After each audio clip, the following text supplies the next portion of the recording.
Hello বন্ধুরা, মোহনার দিকের আরও একটি নতুন ব্লগে তোমাদেরকে অনেক অনেক স্বাগত।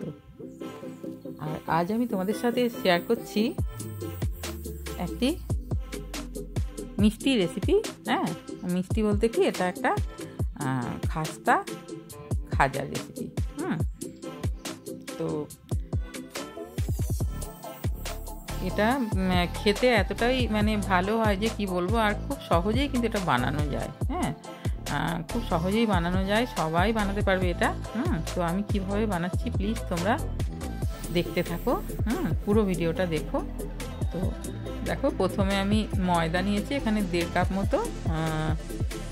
খুব বেশি আমি বানাবো না। 1.5 কাপ মতো ময়দা নিয়েছি, তার সাথে আমি নুন দিয়ে দিয়েছি একটু আন্দাজ মতো। মিষ্টি, যে কোনো মিষ্টিতে কী বলতো, একটু নুন দিলে টেস্টটা ভালো হয়। তারপর এর মধ্যে কোনো ময়ান দিতে লাগবে না। তেল দিয়ে কোনো ময়ান দিতে লাগবে না। এটা শুধু জল, অল্প অল্প জল দিয়ে এটাকে আমি মেখে নিচ্ছি। আর এটা খুব নরম করা যাবে না। এটা একটা মিডিয়াম ডো বানাতে হবে। যেরকম লুচি হয়, লুচি কচুরি যেরম হয় সেরম বানালে হয়ে যাবে। তো এটা দেখো আমি রেস্টে রেখে দিচ্ছি ওই 10 মিনিট মতো। তারপরে একটা বাটি নিয়েছি, এর মধ্যে আমি একটা মিশ্রণ তৈরি করে নেবো। এটা হচ্ছে ওই 2 চামচ নিয়েছি কর্নফ্লাওয়ার, আর বড় চামচের 2 চামচ সাদা তেল দিয়ে এটাকে একটু ভালো করে মিক্সড করে একটা মিশ্রণ বানিয়ে এটা রেখে দেবো। আর এটা আমার পরে কাজে আসবে। তো তারপরে দেখো, এখানে ওই যে ময়দা যেটা মেখে রেখেছিলাম সেটা নিয়ে নিয়েছি। এবারে 6টা এখানে আমার গোলা হয়েছে। আর ওই 6টা রুটি প্রথমে আমি বেলে নেব। আর রুটিগুলি মোটামুটি যতটা পাতলা করতে পারবে ততটা পাতলা করলেই ভালো হয়। এবারে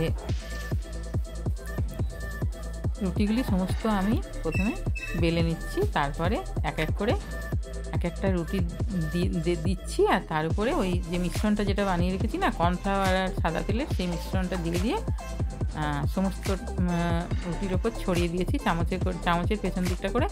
তারপরে দিয়ে দিচ্ছি এখানে শুকনো ময়দা।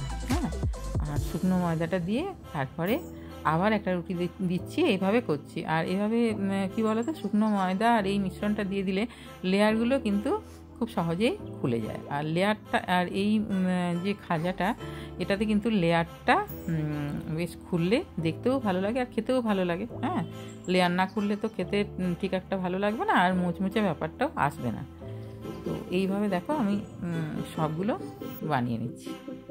আর এখানে 4টে রুটি দিলেই হয়ে যেত, 4টে রুটিতেই হয়ে যেত। তা আমি এখানে 6টা দিয়েছি, কারণ তাহলে লেয়ারটা একটু বেশিও হবে আর খেতেও বেশি ভালো লাগবে আর কি। তো সেই জন্য আমি এখানে 6টা দিয়েছি। আর সমস্ত রুটিগুলোর ওপর দিয়ে তারপরে যে লাস্টে যে রুটিটা দেবো সেটার উপরেও কিন্তু ওই একই রকমভাবে মিশ্রণটা দিয়ে তারপরে শুকনো ময়দা ছড়িয়ে দিতে হবে। দিয়ে তারপরে এটাকে একটা রোল বানিয়ে নিতে হবে।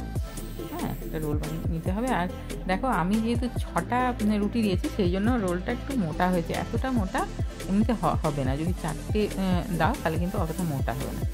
আর তারপরে এই যেগুলি দেখো খুলে খুলে আছে, যেগুলি লাগছে না, সেগুলিতে একটু ময়দা আর জল দিয়ে একটু আঠা টাইপের বানিয়ে তারপরে ওগুলোতে লাগিয়ে দিলেই চিটে যাবে। তাহলে আর খুলে যাবে না আর কি।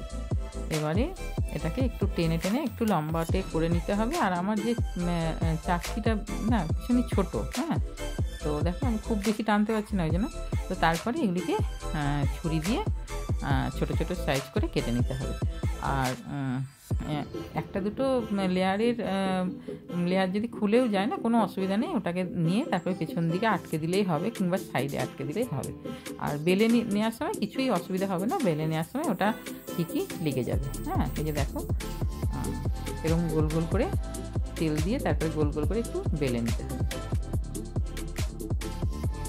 আর একটু হালকা হাতে বেলে নিলে ভালো হয়। তাহলে কি বলতো, লেয়ারটা একটু যদি হালকা হাতে বেলা হয় তাহলে ভালো খোলে আর কি। তো এইভাবে আমি সবগুলো বানিয়ে নিচ্ছি। আর দেখো, যদি একটা দুটো লেয়ার মাঝখানে বলো সাইডে বলো খুলেও যায় না, তাতে কোনো অসুবিধা নেই। অসুবিধা নেই। এইভাবে সবগুলো আমি বেলে নিচ্ছি।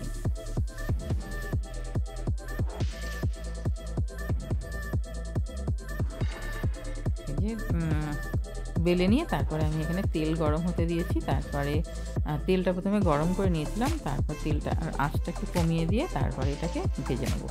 আর খুব বেশি আঁচে এটা ভাজা যাবে না, হ্যাঁ, ভাজলে কী বলো তো পুড়ে যাবে আর ঠিকঠাক কালারটাও আসবে না, হ্যাঁ। আর খুব তাড়াতাড়ি যেন লাল না হয়ে যায়, একটুক্ষণ ধরে ভেজে নিতে হবে। মোটামুটি ওই এক একটা ভাজতে আমার মোটামুটি 2-2.5 মিনিট মতো লেগেছে, খুব বেশিক্ষণ না, হ্যাঁ।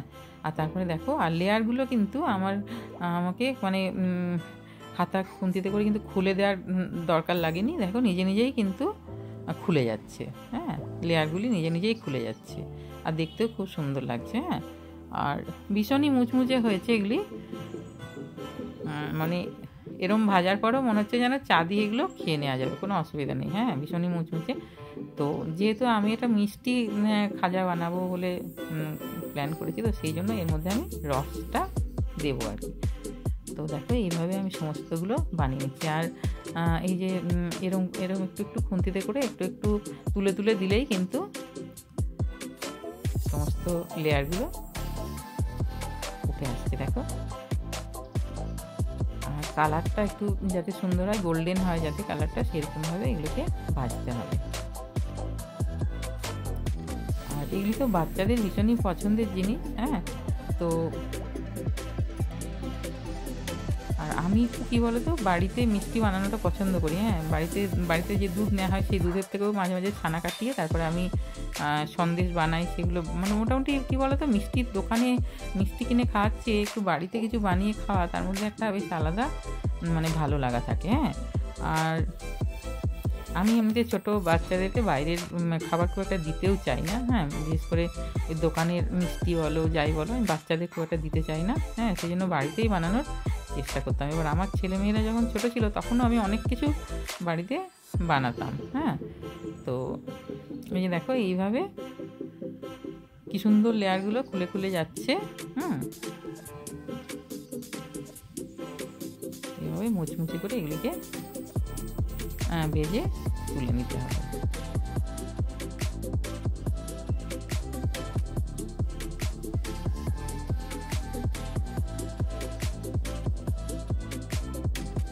আর এই যে আমার সমস্তগুলো ভাজা হয়ে গেছে।